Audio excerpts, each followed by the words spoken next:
नमस्कार, एक बार फिर से मैं आप सभी के सामने उपस्थित हूँ बेहद महत्वपूर्ण टॉपिक के साथ। और आज हम बात करने वाले हैं नज़ारिम कॉरिडोर के बारे में। एक्चुअली ये कोई ऐसा कॉरिडोर नहीं है जहाँ से कोई व्यापार हो रहा हो या फिर जहाँ से कोई दो देशों के बीच में आपका कोई बहुत बड़ी ट्रीटी साइन की गई हो। This is not like that. अभी हमने देखा कि इजराइल और हमास के बीच में एक सीज फायर का ऐलान कर दिया गया था और हमले नहीं करने थे, लेकिन इजराइल ने पहले इजराइल ने इसका उल्लंघन किया है और इसके बाद अब देखोगे तो भाई दोनों तरफ से वापस जैसे पहले स्थिति थी वैसी ही हो गई है। 300 लोग मारे गए थे इजराइल ने जो हमला किया था उस पर। ठीक है, तो अब ये जो नज़ारिम कॉरिडोर है ये दोबारा से चर्चा में आ गया है। ये क्या कॉरिडोर है, इस पे किसका आधिपत्य है, क्या चीजें हैं, चलिए इसको समझ लेते हैं। मेरा नाम है प्राची मिश्रा और संस्कृति आईएएस के इस प्लेटफॉर्म पर आप सभी का बहुत बहुत स्वागत है।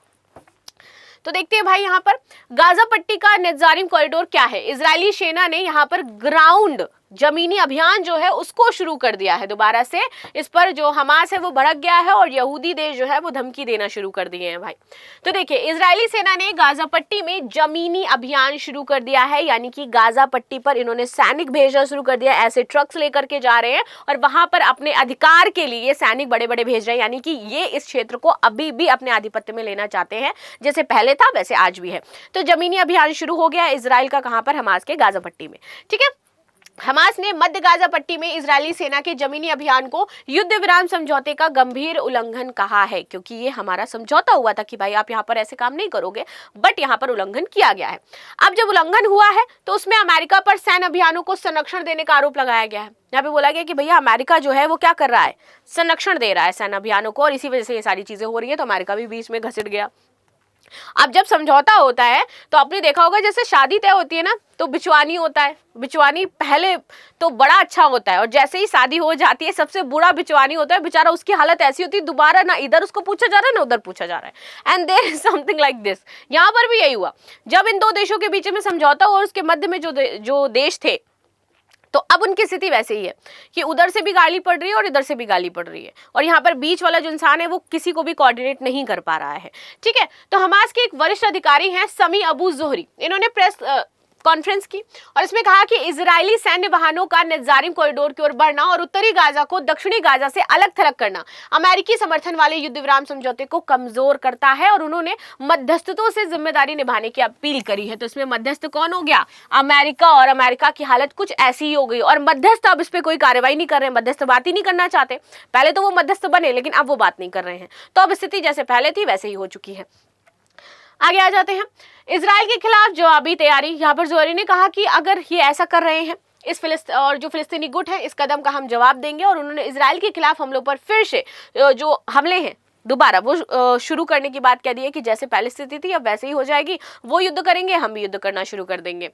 चल रही वार्ता के बारे में अबू जोहरी ने कहा कि मध्यस्थों के साथ संपर्क करने पर कोई प्रगति नहीं हुई है। मध्यस्थ अमेरिका जो है, तो उन्होंने बोला कि कोई प्रगति हमें यहाँ पर दिखाई नहीं दी है, क्योंकि इजराइल ने बातचीत में शामिल होने से इनकार कर दिया। उन्होंने बोला कि भैया अब कोई बातचीत नहीं होगी, अब या तो आर या पार की लड़ाई इसमें होने वाली है।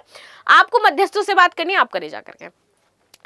अबू जोहरी ने दोबारा यहाँ पर कहा कि इजरायली बंधकों को तब तक रिहा नहीं करेंगे जब तक कि इजरायली दुश्मन हम खत्म नहीं, जो इजरायली है वो दुश्मनी खत्म नहीं कर देते हैं।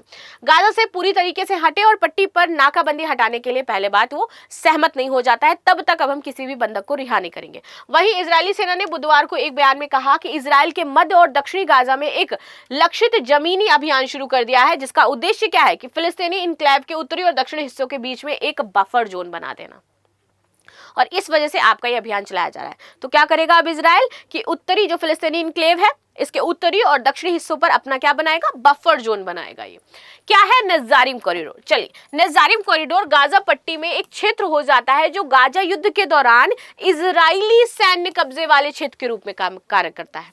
तो कैसे काम करता है, इजरायली क्षेत्र का कब्जा है आपके इस नज़ारिम कॉरिडोर पर, और जब ये अपनी सेना यहाँ ले आते हैं तो क्योंकि ये जो नज़ारिम कॉरिडोर है ये अलग करता है उत्तरी और दक्षिणी गाजा को, तो ये सेंटर में आ गए। इधर भी अपना कंट्रोल जमा सकते हैं, इधर भी कंट्रोल जमा सकते हैं। ये गलियारा जो गाजा पट्टी को बीच से विभाजित करता है, गाजा शहर के ठीक दक्षिण में स्थित हो जाता है। गाजा इजरायली सीमा के भूमध्य सागर तक आपका फैला हुआ है। इजरायली रक्षा बल इस गलियारे को उत्तरी और मध्य गाजा में छापे मारने के साथ साथ क्षेत्र में सुरक्षित रूप से सहायता पहुंचाने के लिए आवश्यक मानते हैं। ठीक है, गलियारे का आईडीएफ डिवीजनों द्वारा चलाया जाता है और इसके अंदर और बाहर घूमते रहते हैं। विशेष रूप से यहाँ पर 99वां डिवीजन है और जो 252 डिवीजन है वो इस तरीके से वर्क करता है। 19 जनवरी 2025 को हमास के साथ युद्ध विराम लागू होने के बाद 27 जनवरी को इजराइल ने नेजारिम कॉरिडोर के कुछ हिस्से को वापस ले लिया था।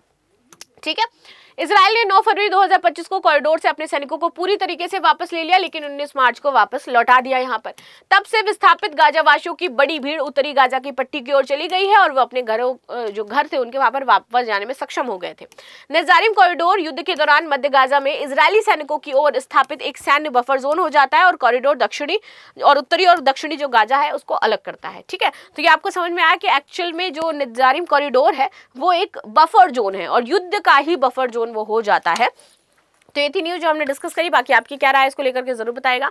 मिलते हैं नेक्स्ट क्लास में, तब तक के लिए धन्यवाद। लाइक शेयर सब्सक्राइब करना बिल्कुल भी ना भूलें and thank you so much.